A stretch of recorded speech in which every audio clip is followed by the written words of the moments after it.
A todos, espero que estéis pasando un buen momento.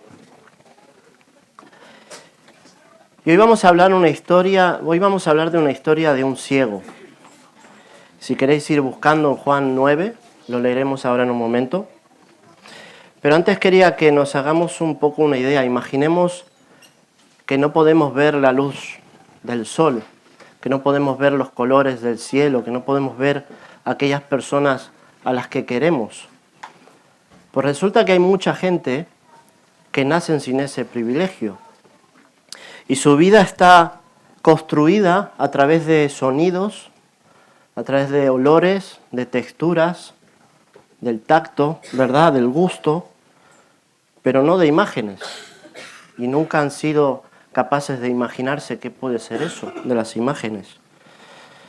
Y además de estas barreras físicas que ellos tienen, estas personas, también tienen algunos otros desafíos, como quizá el rechazo o el juicio de la sociedad que no les entiende.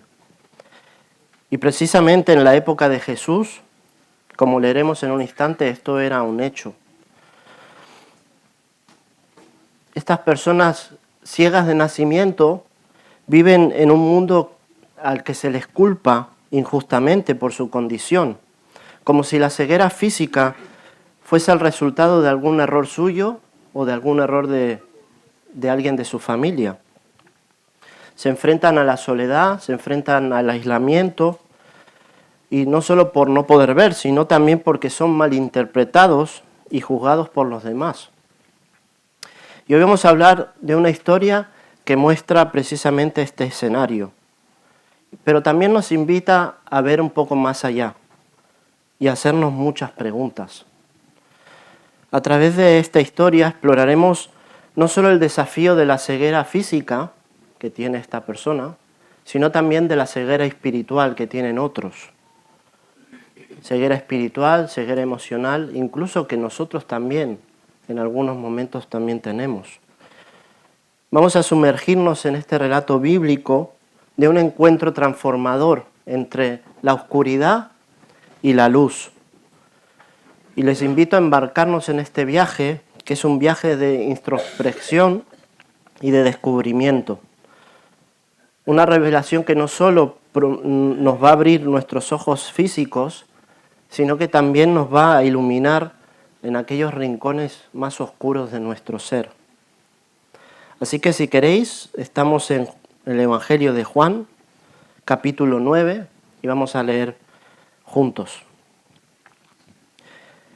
Y dice: al pasar Jesús vio a un hombre ciego de nacimiento, y le preguntaron sus discípulos diciendo: Rabí, ¿quién pecó, este o sus padres, para que haya nacido ciego?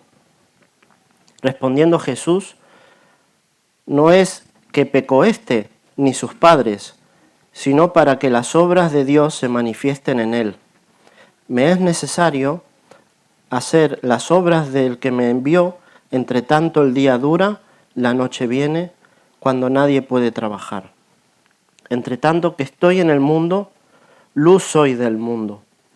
Dicho esto, escupió en tierra e hizo lodo con la saliva, y untó con el lodo los ojos del ciego, y le dijo: ve a lavarte al estanque de Siloé, que traducido es enviado. Fue entonces y se lavó y regresó viendo.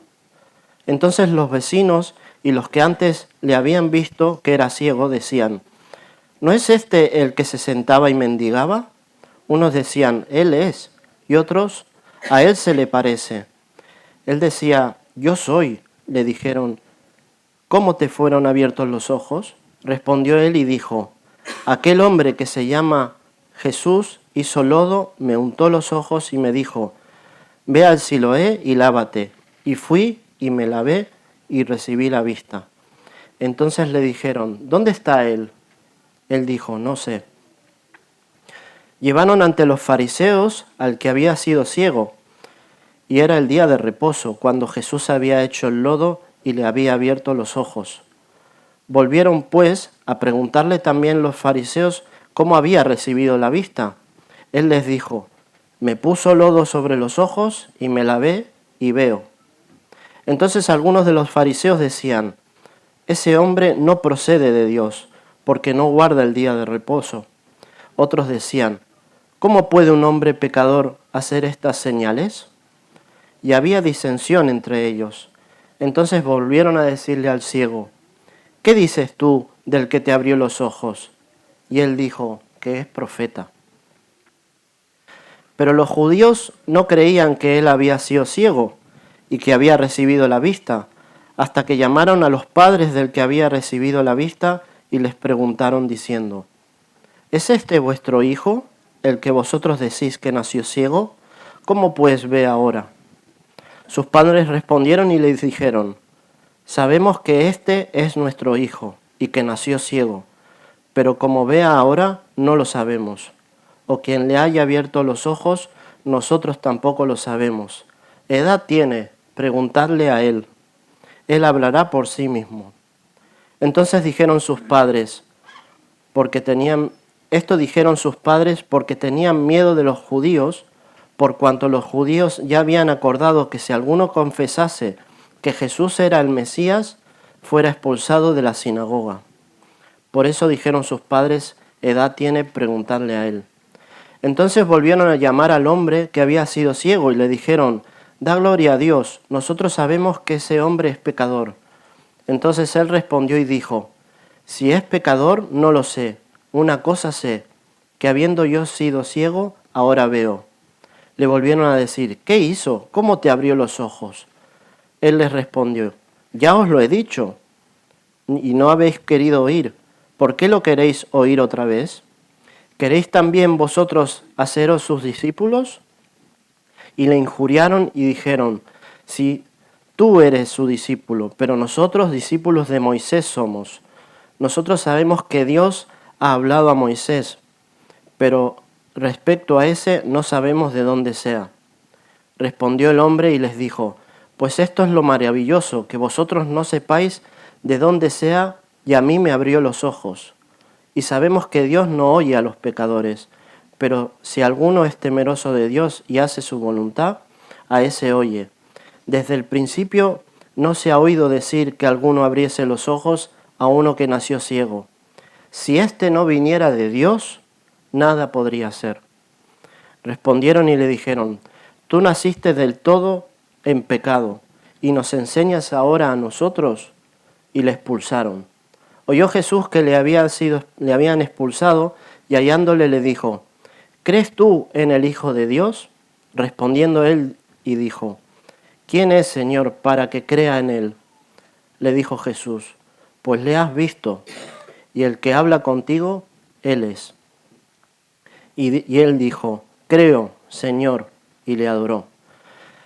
Dijo Jesús, para juicio he venido yo a este mundo, para los que no ven, vean, y los que ven, sean cegados. Entonces algunos de los fariseos que estaban con él, al oír esto, le dijeron, ¿acaso nosotros somos también ciegos? Jesús le respondió, si fuerais ciegos, no tendríais pecado, mas ahora porque decís, vemos, vuestro pecado permanece. Amén. Es un texto muy largo, pero quería leerlo todo porque ya de entrada nos enseña un montón de cosas, sin añadir nada más. Y no voy a detenerme en todos los temas que hay, pero vamos a empezar mirando un poco el contexto del momento en donde está pasando esto, porque, como decíamos, en la época de Jesús, vivir con cualquier tipo de discapacidad, incluida la ceguera, presentaba desafíos significativos, porque no existían las ayudas ni los servicios sociales que podemos llegar a tener ahora, y además la ceguera en particular no era solo una condición física limitante, sino que también era un estigma social muy profundo. Las personas ciegas a menudo eran mendigos y lo tenían que hacer para sobrevivir, ya que las oportunidades de trabajo prácticamente eran nulas y las ayudas de la comunidad pues también. Y este estigma era parte de las creencias y las supersticiones de la época. La enfermedad y la discapacidad eran comúnmente vistas no solo como infortunios físicos, sino como también indicativos de quizá una debilidad espiritual o moral.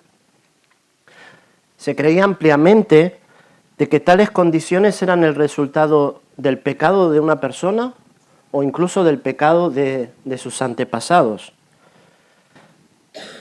Y vamos a ir mirando, al iniciar Juan 9, la escena se abre con Jesús y sus discípulos que se encuentran con este ciego de nacimiento, que se convierte en ese momento en el foco, no solo de un milagro inminente que estaba por llegar, sino también de una profunda enseñanza teológica de Jesús.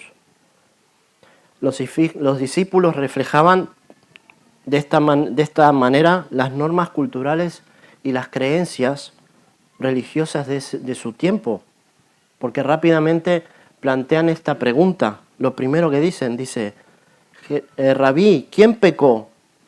¿Este hombre o sus padres para que naciera ciego?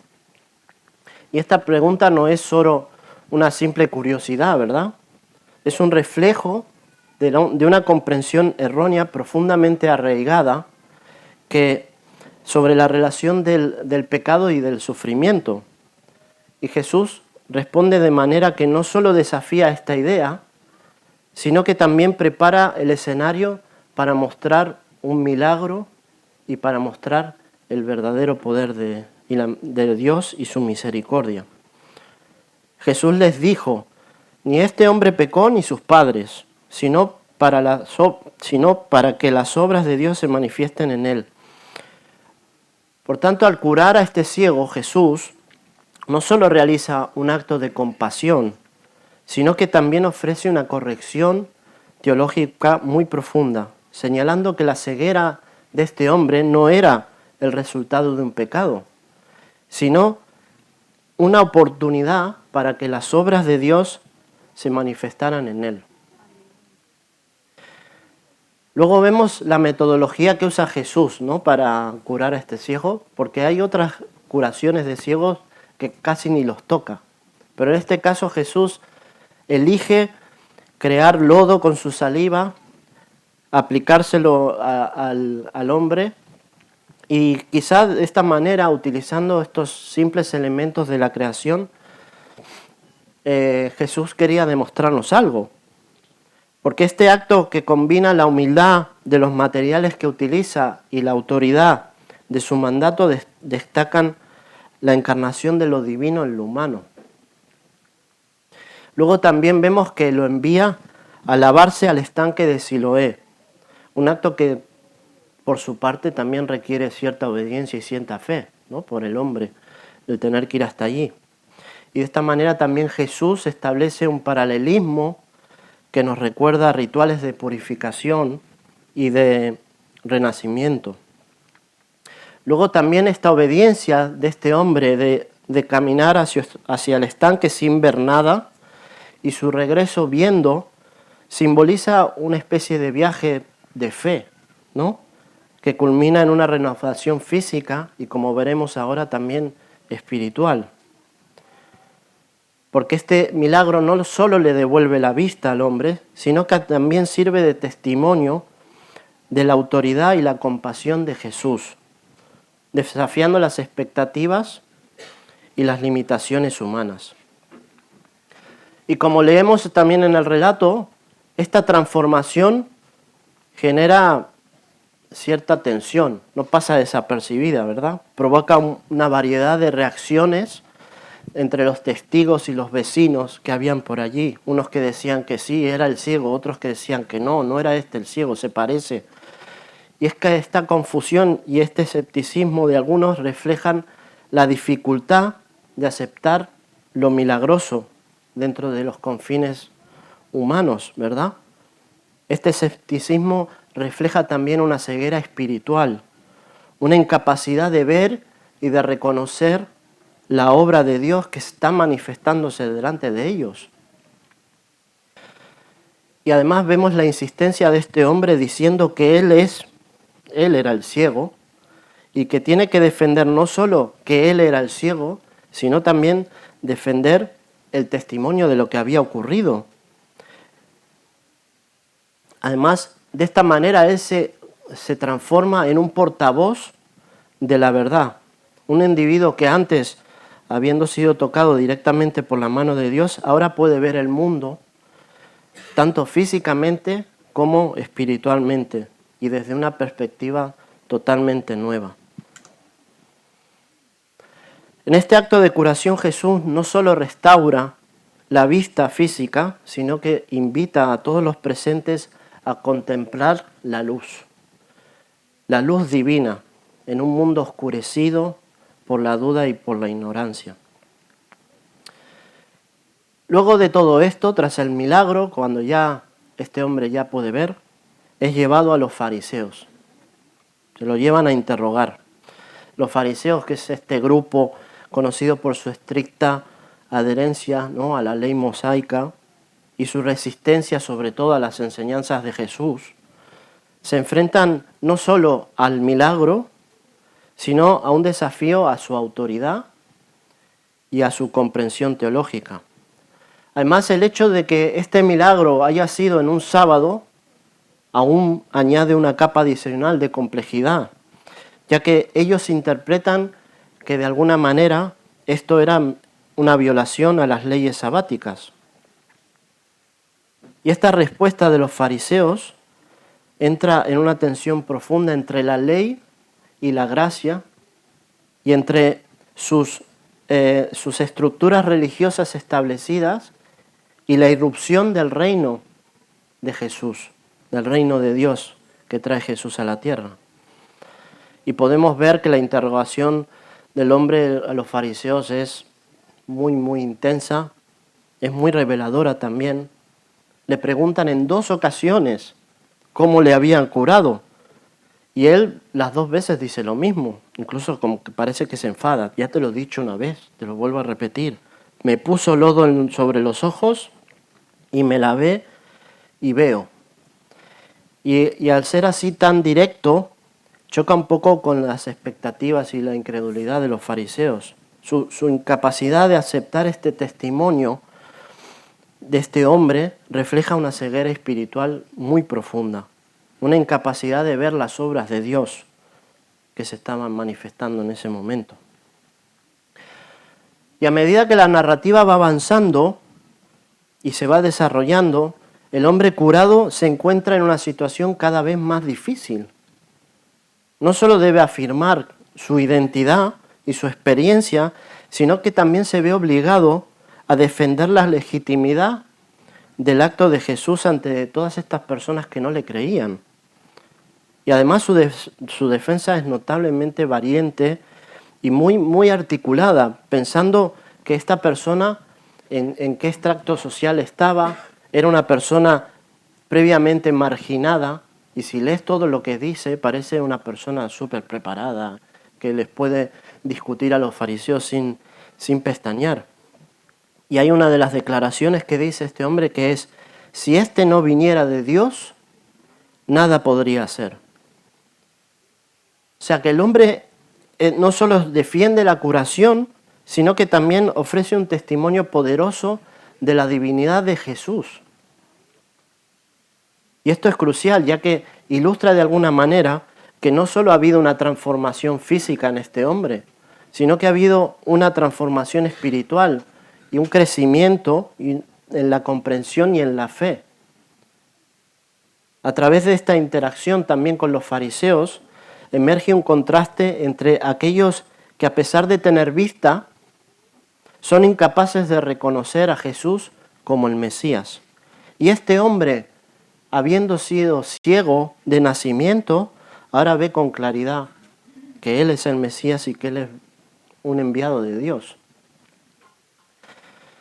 El relato de Juan no solo nos narra un milagro, sino que también sirve como una parábola viviente del contraste entre la ceguera física y la ceguera espiritual. Jesús utiliza la curación de este ciego como una metáfora de la iluminación espiritual que Él ofrece. Los fariseos, con todo su conocimiento, con toda su religiosidad, representan lo opuesto, la ceguera espiritual, en su forma más profunda, una incapacidad de reconocer y de aceptar a Cristo. Por tanto, este pasaje también nos desafía a examinar nuestra propia visión. Jesús es la luz del mundo y viene a ofrecer vista a los ciegos, pero la verdadera visión a la que se refiere Jesús no se trata de nuestra percepción física solamente, sino de reconocer y de seguir a Dios. Podemos recordar el evento de la conversión de Saulo de Tarso, por ejemplo, que era una persona que estaba marcada su vida por la persecución de los seguidores de Jesús. Y de camino a Damasco, ¿se acuerdan qué les pasa? Se encuentra con una luz tremenda que es la aparición de Cristo que le habla, y en ese momento se queda ciego. Pero se queda ciego físicamente, pero Jesús con esta luz le hace abrir los ojos a una verdad espiritual a la que nunca antes había visto. Esta experiencia transformadora lo llevó a ser de un perseguidor de cristianos a ser Pablo, uno de los apóstoles más influyentes. Y también nos demuestra que necesitamos ser guiados por la luz para llegar a seguir a Cristo. La historia de Saulo es un recordatorio muy poderoso de que sin importar la ceguera espiritual en la que te encuentres, Cristo es capaz de iluminar nuestras vidas y de guiarnos hacia la verdad y hacia la salvación. Este contraste entre la ceguera y visión se convierte en un tema central en todo el ministerio de Jesús, invitándonos a que abramos los ojos, no solo a su presencia y a sus obras, sino también a esa realidad más profunda de su reino. Y por eso, si te fijas, uno de los milagros más extendidos que hay en el Nuevo Testamento es la curación de ciegos. Es un símbolo muy, muy potente. Y ahora, antes de adentrarnos en el corazón de nuestra reflexión sobre un milagro aún más grande que este, vamos a considerar una declaración de Jesús que está justamente en el capítulo anterior, que dice: yo soy la luz del mundo. El que me sigue no andará en tinieblas, sino que tendrá la luz de la vida. Y esto lo dice Jesús en Juan 8:12. Y esto establece un marco para entender los milagros físicos de Jesús y también para que profundiza en nuestra comprensión de su real propósito espiritual aquí en la tierra. Y a lo largo de las Escrituras podemos ver a la luz como un símbolo de pureza, un símbolo de verdad, un símbolo también de guía divina. Y Jesús, al declararse la luz, está revelando su naturaleza divina, su misión de disipar las tinieblas del pecado y de la ignorancia. Y hay muchos versículos que hablan de la luz. Por ejemplo, el Salmo 27, versículo 1, Jehová es mi luz y mi salvación. En Isaías 42:6, refiriéndose a Jesús, dice: te he puesto por luz de las gentes. Y esta temática se repite, mostrando cómo la venida de Jesús cumple con las promesas proféticas de un Salvador que traería la luz a un mundo en sombras. Y el pasaje que leyó Karina antes, en Isaías, el versículo 2 del capítulo 9, dice: el pueblo que andaba en tinieblas vio gran luz. Los que moraban en tierra de sombra de muerte, luz resplandeció sobre ellos. Esta profecía, cumplida en Jesús, ilumina nuestras vidas, guiándonos de la oscuridad hacia la luz eterna. La curación del ciego en Juan 9 no solo es un testimonio del poder de Jesús sobre el mundo físico, sino también una metáfora viviente de un milagro aún más grande. Para Dios, devolver la vista a un ciego Dios, que es el creador del universo, de los planetas y de todo lo que podemos ver, quizá curar a un ciego es algo muy sencillo. Así lo pienso yo, vamos. Sin embargo, el verdadero milagro, el que trasciende toda capacidad y comprensión humana, es la transformación espiritual que Jesús ofrece a cada uno de nosotros. La salvación, el milagro supremo, es una transformación que va más allá de lo físico. Es pasar de las tinieblas del pecado y de la separación de Dios a la luz de su presencia y a su amor eterno. Este milagro se manifiesta en cada vida cambiada, en cada corazón que, reconociendo su necesidad de un Salvador, se vuelve a Jesús. El milagro de la curación del ciego es un reflejo físico de un acto mucho más profundo y transformador, el milagro de la salvación. La capacidad de Jesús de restaurar la vista, sin duda, es asombrosa. Sin embargo, en el gran esquema y propósito divino, curar a un ciego o realizar cualquier milagro físico es solo un destello de su poder y de su misericordia. Lo verdaderamente revolucionario, lo que cambia el curso de la historia y nuestras vidas eternamente, es el sacrificio que Jesús ha hecho por nosotros en la cruz. En Filipenses 2, del 6 al 8, Pablo nos recuerda la humildad y el sacrificio de Jesús, quien, siendo en forma de Dios, no consideró el ser igual a Dios como algo a que aferrarse, sino que se despojó a sí mismo, tomando forma de siervo, haciéndose semejante a los hombres. Y hallándose en condición de hombre, se humilló a sí mismo, haciéndose obediente hasta la muerte, y muerte de cruz. Este acto incondicional, este sacrificio supremo, es el verdadero milagro de la salvación. Jesús pagó los pecados, pagó el precio que nosotros nunca hubiésemos podido pagar, muriendo en nuestro lugar para que pudiéramos ser libres del pecado y de la muerte. Y luego vemos la resurrección de Jesús, celebrada y proclamada por todos hoy. Es la victoria definitiva sobre la muerte y la garantía de nuestra esperanza. Dice 1 Corintios 15, del 55 al 57. ¿Dónde está, oh muerte, tu aguijón? ¿Dónde, oh sepulcro, tu victoria?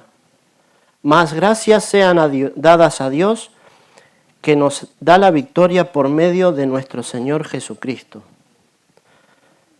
La resurrección de Jesús no es solo el fundamento de nuestra fe, sino también la fuente de nuestra fortaleza diaria y nuestra esperanza futura. El milagro físico de curar al ciego es un símbolo poderoso, pero el milagro de la salvación es nuestra realidad más eterna. Su luz no solo ilumina nuestro camino terrenal, sino que nos guía hacia la eternidad de su presencia. A través de su sacrificio y de su resurrección, Jesús ha hecho posible que vivamos en la luz de la vida, una vida liberada de la oscuridad del pecado y de la muerte. Entonces comenzamos hoy contemplando la vida de un hombre ciego desde su nacimiento, sumergiéndonos en sus realidades, en sus desafíos, en el estigma social que enfrentaba. Y esta historia no es solo un relato del pasado, es un espejo que refleja nuestras propias luchas, nuestras áreas de ceguera, donde la luz aún no ha penetrado. Luego también exploramos el entorno en el que Jesús realizó este milagro, un tiempo y lugar donde la ceguera física se entrelazaba con percepciones erróneas sobre el pecado, sobre el castigo divino. Y esta comprensión nos desafía a reflexionar sobre nuestras propias culturas, nuestros prejuicios, que pueden oscurecer de alguna manera nuestra visión de la gracia y la misericordia de Dios. También reflexionamos profundamente sobre el momento en que Jesús, con un gesto tan humilde como poderoso, restaura la vista del ciego, un acto que va más allá de la ceguera física. Este milagro sirve como una poderosa enseñanza de que Jesús es la luz del mundo, capaz de iluminar nuestras vidas más allá de lo que podemos imaginar. Mientras que para el mundo el curar a un ciego puede parecer un acto de inmenso poder, para Dios es una manifestación sencilla de su poder y de su amor, un reflejo de un milagro aún mayor, la salvación de nuestras almas.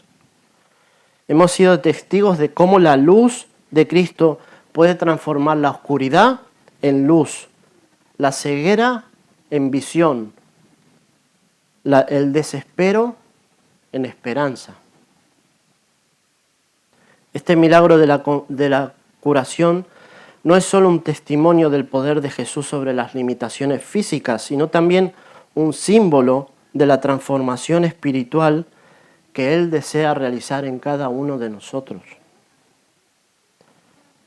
¿Y nosotros qué podemos hacer con todo esto? Ante este relato de un milagro tan significativo y la enseñanza profunda de Jesús, nos encontramos en un momento que quizá deberíamos reflexionar. Yo tengo aquí algunas preguntas para que cada uno conteste en su interior. ¿En qué partes de nuestra existencia hemos estado caminando a tientas, olvidando que tenemos a Jesús, la luz del mundo, a nuestro lado? ¿Cómo he estado respondiendo a los desafíos y dificultades de la vida? ¿He permitido que la luz de Cristo guíe mis pasos o he confiado más en mi propia visión limitada? Este llamado a reflexión no es para señalar nuestras faltas en condena, sino para reconocer dónde necesitamos invitar a Jesús a que entre y realice una obra transformadora en nosotros. Tengo algunas preguntas más. ¿Hemos caído alguna vez en la trampa de asumir que las dificultades de alguien son el resultado de sus errores o pecados, en lugar de ver cada situación como una oportunidad para que las obras de Dios se manifiesten? ¿Cómo podemos abrir nuestros corazones y mentes para recibir más plenamente la luz de Cristo? Esto podemos responderlo. Dice Cristo que nos hace un llamado, es un llamado que resuena a través de los siglos, una invitación que trasciende el tiempo y el espacio, tocando cada vida de nosotros aquí presentes. Es el llamado de buscar la luz de Cristo y de esta manera poder experimentar el milagro más grande, que es la salvación. En un mundo envuelto de sombras, donde la desesperanza y la confusión pueden nublar nuestro camino, la historia del ciego de nacimiento nos recuerda que hay una luz que nunca se apaga, una luz que brilla mucho más que la oscuridad y donde la oscuridad nunca podrá vencer. Esa luz es Jesús. Él es la luz del mundo, quien nos invita no solo a ver, sino también a vivir en su resplandor. Ahora más que nunca es el momento de abrir nuestros corazones a esa luz. Es el momento de dejar atrás nuestras propias cegueras, nuestros miedos, nuestras dudas y dar un paso hacia la claridad y la verdad que solo Jesús puede ofrecer. Es una invitación a transformar nuestra visión, a ver nuestro mundo y a nosotros mismos con los ojos de Cristo. Pero ¿cómo podemos responder a este llamado de salvación que Jesús nos está ofreciendo? Pues todo comienza con un acto muy sencillo, pero muy profundo, que es reconocer nuestra necesidad de salvación y además decidir seguirle. Es elegir caminar bajo su guía, confiando en que Jesús es nuestro Salvador. No se trata de caminar en soledad, sino de avanzar con Él hacia la luz de la vida eterna. Y además, al aceptar la salvación, nosotros nos transformamos en portadores de esta luz divina, reflejando su amor incondicional, su gracia transformadora y su verdad liberadora en un mundo que busca esperanza. Así que, para concluir, dejo aquí unas preguntas más para que tengamos una reflexión íntima. ¿Estás preparado para abrazar el milagro de la salvación? ¿Permitirás que Jesús, la luz del mundo, ilumine tu existencia y te transforme desde dentro? Espero que este momento no marque simplemente el final de una predicación, sino que sea el inicio de una vida renovada en Cristo. Que cada paso que demos esté impregnado de la luz de la salvación y seamos hacedores de su voluntad, llevando la luz de Jesús allá donde vayamos. Amén. Vamos a orar. Señor, te damos gracias por este día que nos has dado. Señor, gracias porque podemos estar aquí todos juntos. Te quiero pedir, Señor, que tú nos ilumines con tu luz. Señor, que tú ilumines aquellas zonas oscuras que tenemos, Señor, y que nos ayudes, Señor, y nos guíes en el camino para llegar a la meta, Señor, para llegar a la salvación, para llegar a estar contigo por toda la eternidad. Señor, te pido que si alguna persona hoy aquí presente quiere encontrarte, Señor, te pido que le hables. Señor, te pido que nos utilices como herramientas para llevar el mensaje, para llevar la luz, para llevar la salvación a aquellas personas que no te conocen, Señor. Te damos gracias por todo esto, Señor, y por todos los que estamos aquí, y te pido también por aquellas personas que faltan, te pido que tú estés con ellos. En el nombre de tu Hijo Jesús, amén.